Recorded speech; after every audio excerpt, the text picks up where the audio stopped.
Alright, back for another beer review, and today I'll be reviewing yet another beer from the Sierra Nevada Brewing Company, and they are out of both Chico, California and Mills River, North Carolina, and this is their Bigfoot, the 2025 release. So this is a barley wine style ale, and this is also referred to as an American barley wine. That comes in at 9.6% alcohol by volume, 90 IBUs at the time of review.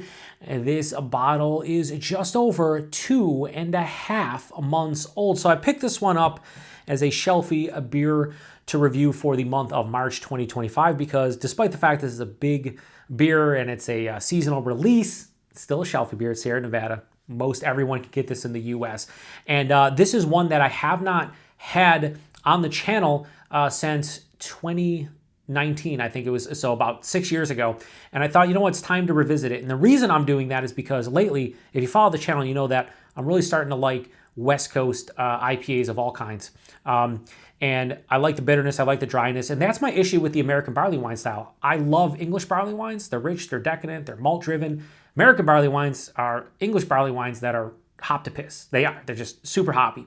And this one, I always need like 5+ years on it to really enjoy it because the hops die out and it becomes more akin to the English style. Sometimes like you need like 10, 15 years of this one. However, with my palate changing and wanting more dryness, more bitterness, I want to see how this one is now 6 years after last time I reviewed it. So anyway, let's crack this one open and get it into the glass. Very simple beer as far as like the malted hops go. On their website, they list, I think it's caramelized malt and 2-row pale malt. And then I think it's Cascade, Centennial, and Chinook. So very simple, but a lot of people would say, as I just dropped the cap, a very simple, but at the same time, this is a very iconic beer for sure. So I'm looking forward to it. I know so many folks out there really do thoroughly enjoy it and look for it every year. Myself, no, I don't usually do that. And, you know, I'm always honest with you guys. And I don't think this is a bad beer because that would be stupid of me to say. But for myself personally, what I look for in a beer, American barley wines just aren't it for me typically. So anyway, that looks absolutely beautiful and it looks exactly on camera how it looks in person. So let me bust out the contraband light here. Doesn't look like that. That looks like straight orange. It basically is like a ruby red with some orange tinges in it. Has a good clarity, definitely filtered. I see the shadow in my hand through it probably. Yeah, can't make out my hand, I don't think specifically, but the shadow has about a finger, just over a finger of a lightly tan colored head. Great clarity, hold up to light. Yeah, this is like mahogany or like a deep, deep amber color, but on camera, it looks slightly darker. Just ever so slightly darker, I'd say. But yeah, it looks beautiful. Good carbonation, let's get a nose. I like the nose. So the nose reminds me of some of the old school West Coast IPAs that I've had of late, but with a much bigger malt bill, obviously. So you're getting the big brown bread, the caramel, the caramelized sugars for sure from the malt. Yeah, it's like caramel and big like brown bread malty vibes, but then it has this beautiful like piney, resinous nose. It's very floral, a little bit sprucey. Some citrus in there as well. There's a little bit of like a dried dark fruit in here. You could say figs, dates, raisins, things of that nature. I like sweet dark cherry as well, you could say. Touch of vanilla. Has almost a, and I don't use this ever, but I'm going to use it now because I think it's appropriate. It has like a woodsy kind of nose to it. Like kind of walking through the forest instead of smelling like all the leaves and like the floral sensation you'd get in a forest. It's more like the bark of a tree or something. You know, it has like a woodsy, just like outdoor kind of vibe. Man, this smells really good. I just think my palate is shifting. Last 6 months to a year, it's shifting to the point where like I want bitterness, I want dryness, I want old school like hop characters. I'm making my mouth water, and lately that is a telltale sign that I think the beer is going to be delicious. When I'm smelling it, it's making my mouth water. It's a great sign. Let's get into it. Cheers, everyone.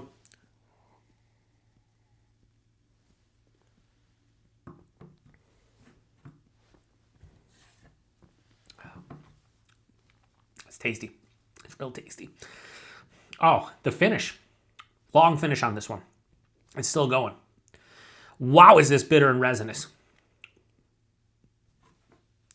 I act like I've never had this beer before or some shit. Like I've had this beer a lot over the years, right?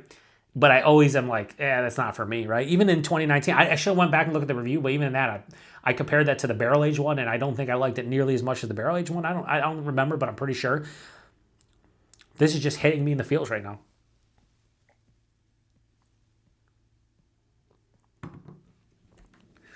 So it's boozy. It's 9.6%. You expect it. It's bitter. It's 90 IBUs. You expect it, even though IBUs are just like a rating nowadays. It doesn't seem like it translates into the bitterness as much as it used to. I just want to kind of sit here and drink this one.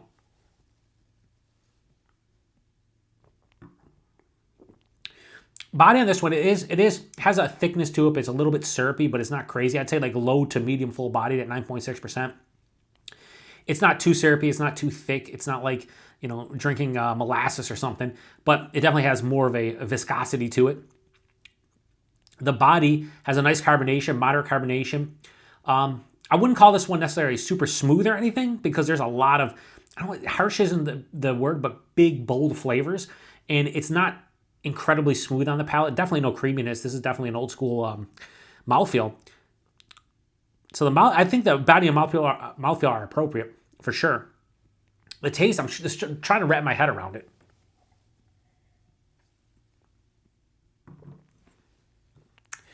It's such a wild beer because unlike, like, say, a triple IPA, even a West Coast triple, especially nowadays, they're very lighter with the malt bill. Most of them just use like straight on Pilsner hop or Pilsner malt or something akin to that. Just let the carry the hops and let the hop shine.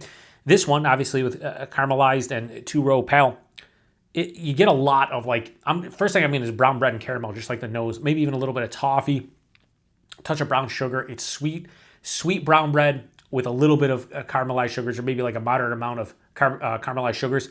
That's the first thing that hits me, but it's omnipresent. It's everywhere. Like all through the palate, I am getting that flavor note. Brown bread, caramel, and maybe even a little bit of like a brown sugar vibe. Then halfway through the palate, I get dried fruits, like a darker dried fruit.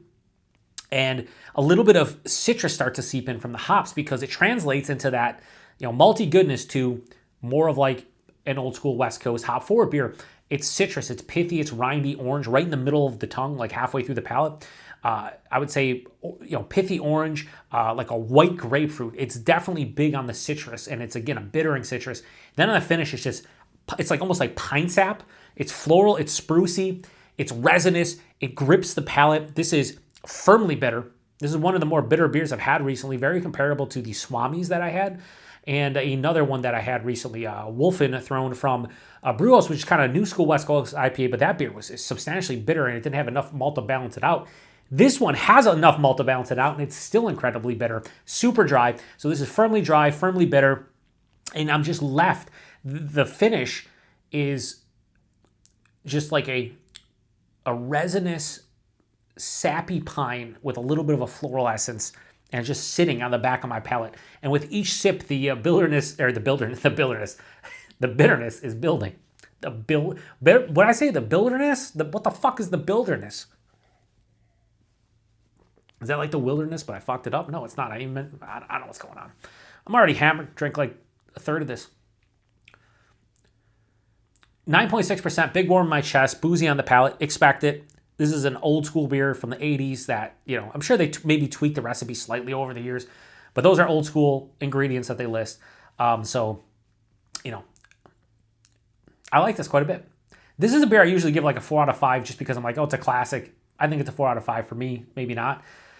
Personally speaking, a fresh bottle of this is probably like a 3.5 to 3.75 typically for me. Yeah, I know. You shut it off, whatever. You totally disagree with that. I disagree with that at this point because this is what I want now. I don't know what the fuck has happened to my palate, but I'm here for it. Because so many of these old school beers, I'm loving now. I'm just loving them, and I never used to. And a lot of the hype shit nowadays, especially like super sweet fucking New England hop forward beers and hazies and even like fruit smoothie sours, like I still dig them in small doses. Like give me 4 ounces of them and I'm moving on, not drinking an entire bottle. I'm drinking the rest of this. This is going to be a nice nightcap sipping beer that I'm going to enjoy. Listen, I'm not going to go incredibly high because I'm not going to bullshit you and say this is fucking absolutely fantastic on my palate and the world-class beer. But here's the thing. I haven't said it in a couple reviews, but here's the thing. here is indeed the thing. This is a world-class beer. This is a world-class American barley wine. It's a world-class barley wine style ale, whatever you want to reference this one. For the style itself, it's fucking phenomenal. It's great. I know why people love this beer. I never personally got it because my palate was just not that mature.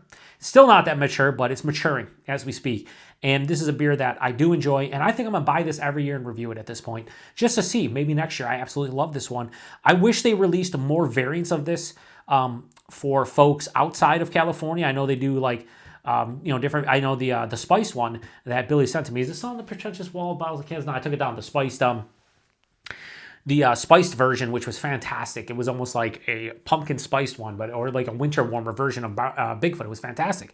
But I would like to see more variants of this, but I'm also going to just pick this one up. I should go buy a 4-pack of this, or 6-pack. Sorry, 6-pack. It comes 6-packs, and just drink one every year. Maybe I won't review this fresh every year. I'll drink an aged bottle every year of the 2025 and just come back to it.